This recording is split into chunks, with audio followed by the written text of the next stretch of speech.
Hey everybody, Greg Pruitt here with the Idaho Dispatch, and just wanted to bring you guys a couple stories. One is an update to the live video that we did and the article we did on the homeless camp demonstration from, I believe, yesterday or the day before, and then also another story that is kind of developing that we wanted to talk to you guys about as well. So let's first start with a story that is kind of in development, and we're not quite sure where it's all going to go.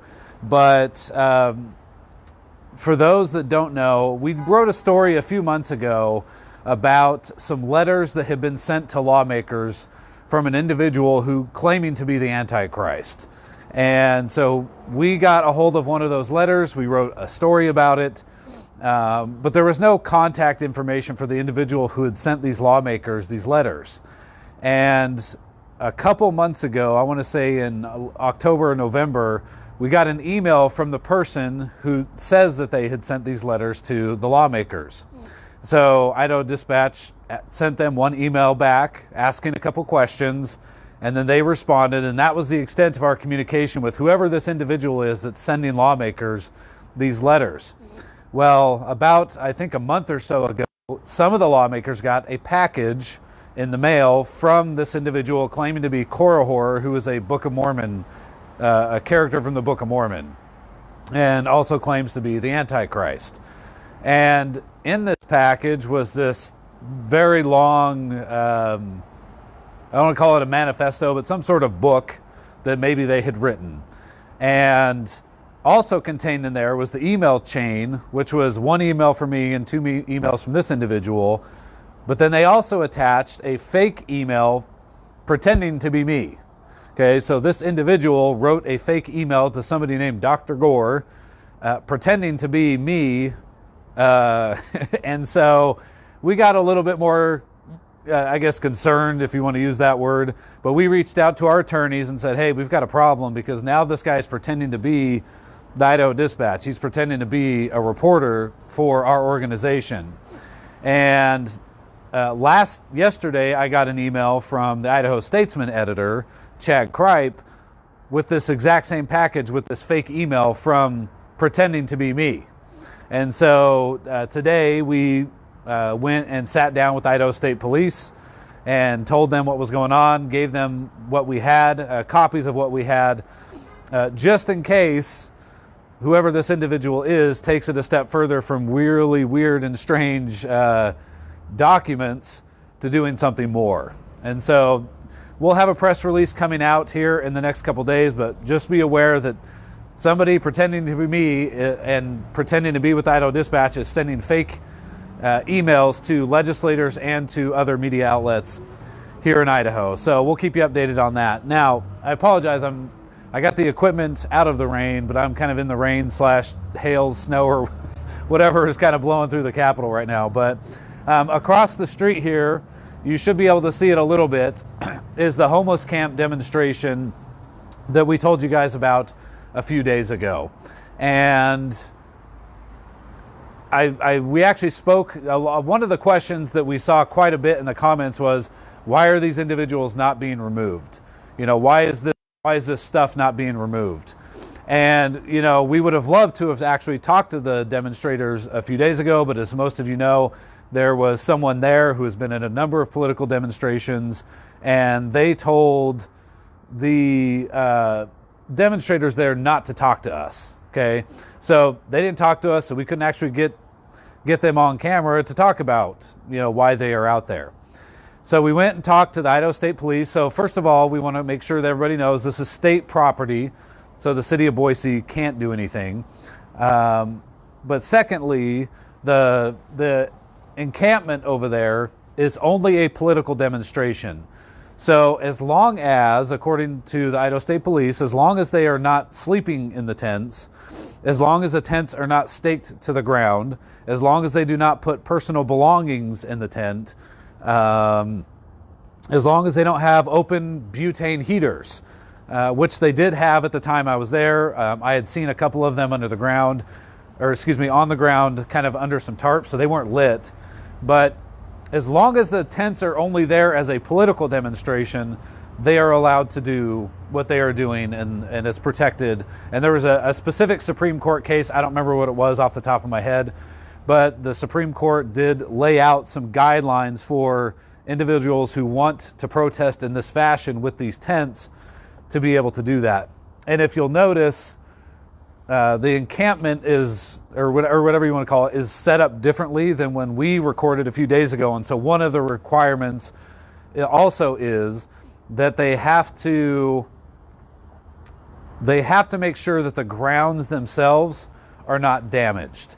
And so, as I think a lot of you know, if you leave a tent in one place too long, the grass will get matted down, it might get destroyed, you might create a mud puddle or something of that nature. I mean, over time, the grass would actually die if it's not getting sunlight. And so what they have been doing, it appears, is moving their tents and everything around so that the Capitol ground, or excuse me, so that those grounds do not get damaged.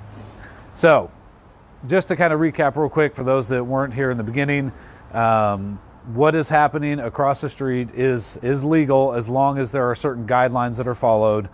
They can't sleep in there at night. They can't put personal belongings in the tents. The tents are only there, or can only be there as a staging opportunity for their protest or whatever they're trying to accomplish, with their demonstration. And so it's on state property. That's why Boise PD is not going to do anything, and that's why we went in and talked to the Idaho State Police and just asked them to help us understand, the facts of what they are allowed and not allowed to do. So the police told me they have confiscated some items after the demonstration started. I believe they confiscated a heater, they confiscated a few tarps, and things that were kind of in violation. In fact, a few minutes ago, somebody, I'm not sure if it was with this group or another group, they were staking in a sign into the ground. By the time I got up here to set up the camera and everything, that sign was already gone. And so they may have taken it out, realizing they can't stake stuff into the ground. And so for those that don't know, we are at the corner, and I apologize. We are at the corner I'm at the Capitol. I'm at the Capitol steps, but the demonstration is taking place on the corner of Jefferson and 6th Street. So let me real quick see if there's any questions. Let's see. I don't see any questions. I'm trying to stay out of, I'm getting in the rain a little bit here. So somebody said, when they leave at night, are they taking their stuff with them? So as far as I can tell, the encampment is not actually changing. They're not taking it down at night and coming back.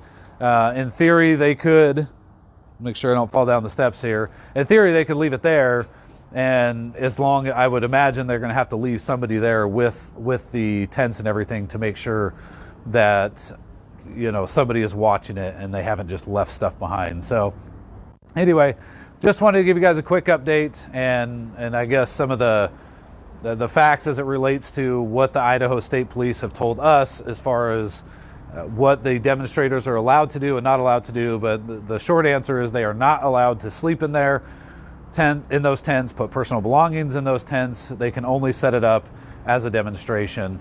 And then we also will keep you guys updated on the story about the individual, whoever it is, does not appear to have broken laws by pretending to be me and the Idaho Dispatch at this time, but we are having our attorneys review everything that has happened so far, and also to review, and we also did talk to the Idaho State Police and turned over some of the items that were sent to Representative Yamamoto, and those items have been copied and turned over to the police so they can have that as well. So if you guys have any other questions, I'd be happy to answer those offline, and we'd love to have you guys subscribe.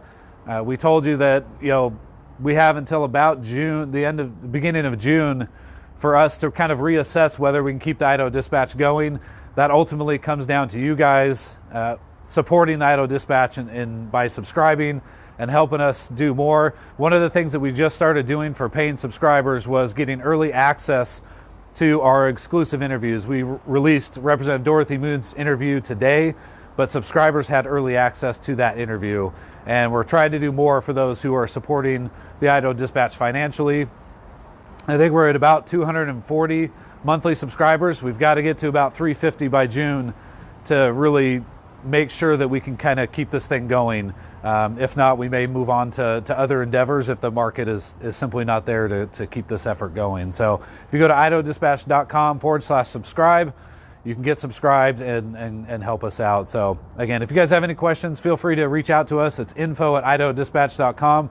We're working on all sorts of exclusive stories, digging in, doing lots of public records requests on a number of issues, and it just takes a lot of time and effort to try and track all this stuff down. And our goal is to only do factual reporting rather than he said, she said type reporting, some of which came out yesterday in a story that we're not even going to cover because there's no way to show evidence to support either side. And so that's the type of reporting we're trying to do. We're trying to give you guys more exclusive content. So we hope you'll support the Idaho Dispatch in the future. And we appreciate your guys' time. Thank you.